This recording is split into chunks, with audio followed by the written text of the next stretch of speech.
So this is a short video how to make Copycat Lawry's seasoning salt.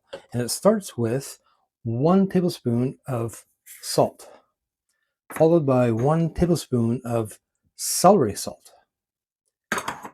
Next is 2 teaspoons of white sugar. Next is 3/4 of a teaspoon of paprika, followed by a 1/4 teaspoon of turmeric,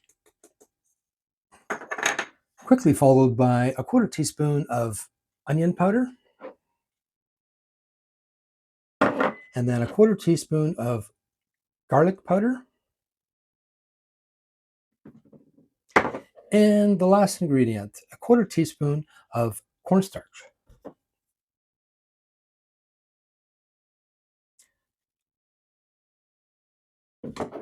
And that's it. Put back the lid, give it a good shake, and you're in business. Lawry's Copycat Seasoning Salt. Try it today. Let me know how it turns out.